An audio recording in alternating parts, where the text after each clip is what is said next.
Far this week, 3 Democrats, 1 Libertarian, and 1 Republican have qualified to run for Ag Commissioner. That Republican is Tyler Harper. He qualified this morning. He's a 7th-generation farmer and a lifelong South Georgian.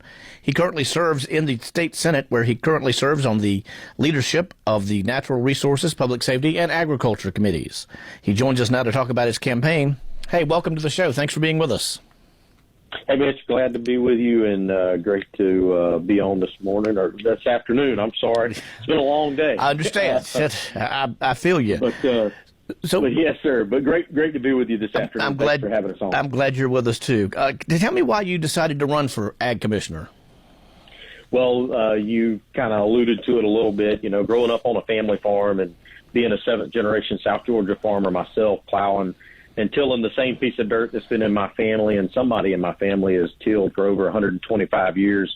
You know, I'm running for Ag Commissioner, continue to fight for our farmers, our producers, our consumers, and as somebody that understands the industry and has actually, you know, put seed in the dirt and understands what the agricultural industry means, and raise livestock, as well as understand what it means to be a consumer and going to the grocery store and making sure that side of the industry from a consumer perspective is also protected. And being in the state Senate for the last 10 years, I've championed those efforts as a member of the state Senate and as a past president of the Young Farmer Association, as a ABAC and University of Georgia grad with a degree in agricultural engineering. I think all of that combined has set up a great foundation for me to serve our state.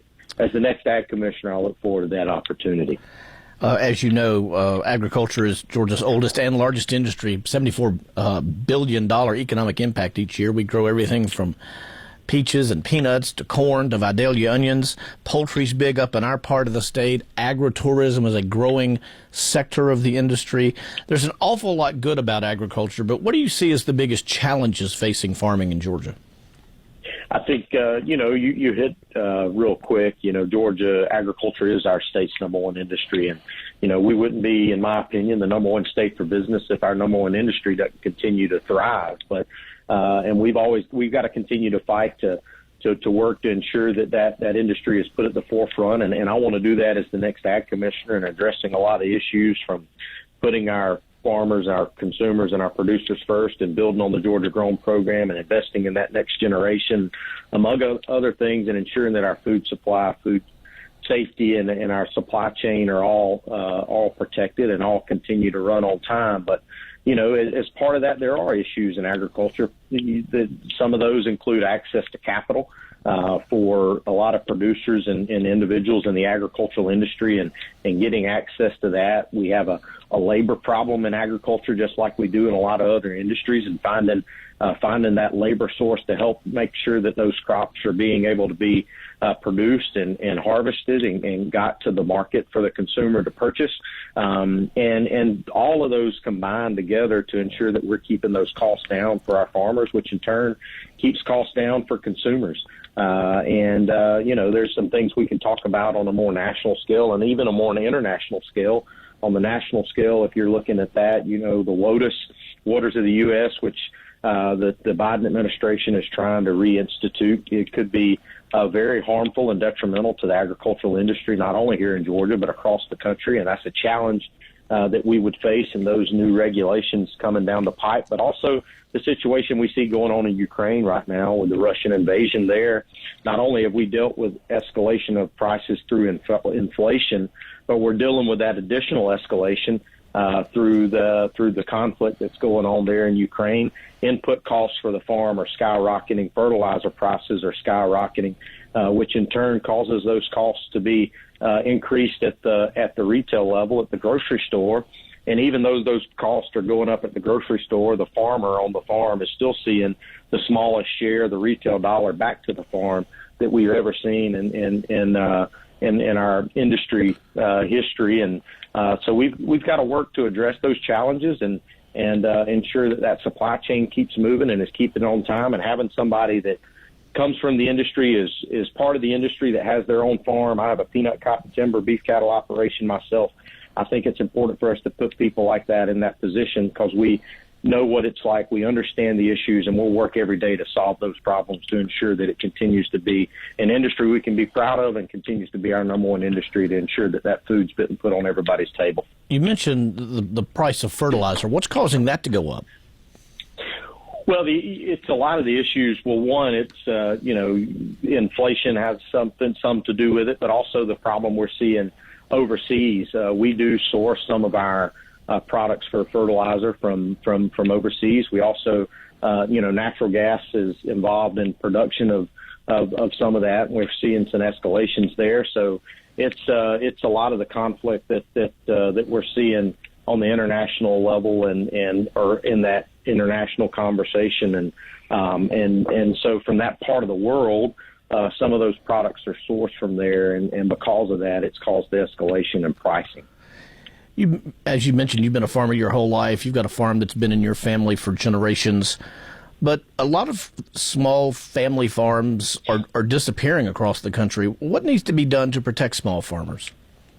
Well, you hit on a good point. I think a lot of times people misunderstand that 98% of farms in America are family-owned. And I think there's been a lot of things that have contributed over the years to where some of those family-owned operations have disappeared.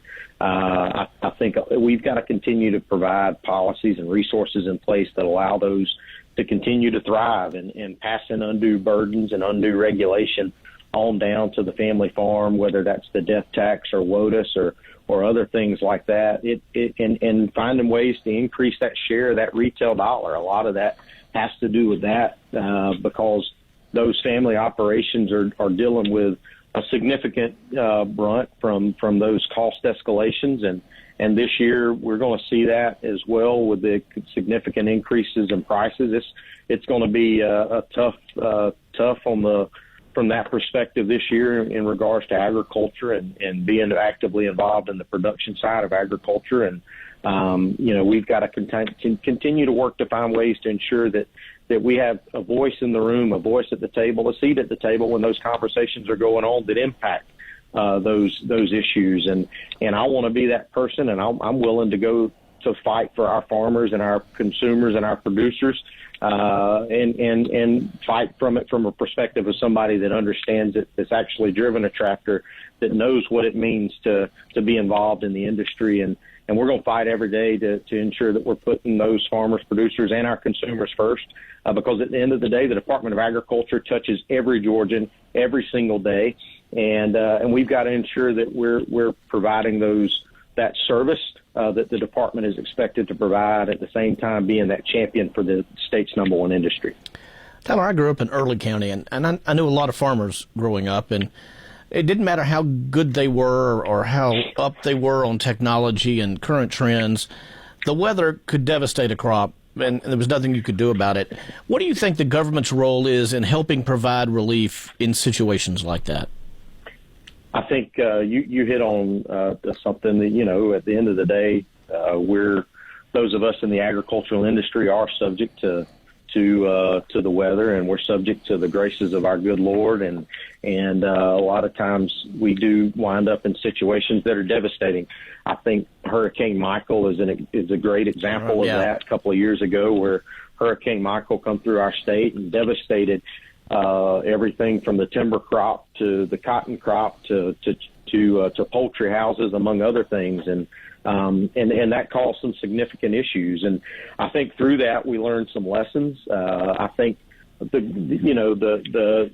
disaster programs that are in place on the federal level to help in situations like that are very important.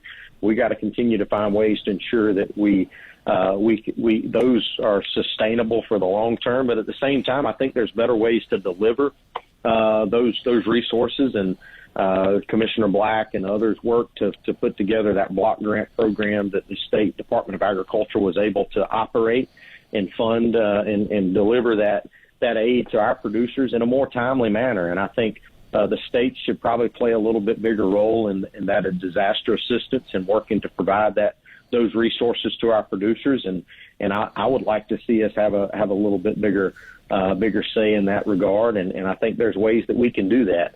I think it's been proven that it can be possible. But it's timely execution of delivering that disaster assistance is crucial, because farmers and producers and those involved in the ag industry are making decisions, that are based off of whether or not they get some of that assistance and that help whenever, especially when their crop is completely decimated. And so we've got to ensure that funding and those resources are delivered to the ag industry in a timely manner when we have those situations where it's just completely out of our hands. Tyler Harper, Republican candidate for Georgia's Agriculture Commissioner. Tyler, I'm up against the clock, or we can keep going. I hope you'll come back again. I've enjoyed talking to you, and maybe we can talk again as the campaign goes on. Yes, sir. Mitch would love to come and catch up with you soon, and maybe we can come visit with you there in the studio. But that'd be great. I appreciate you having us on. All right, we'll talk. Yes, sir. We'll talk soon. 523 at North Georgia's News Talk. WDUN.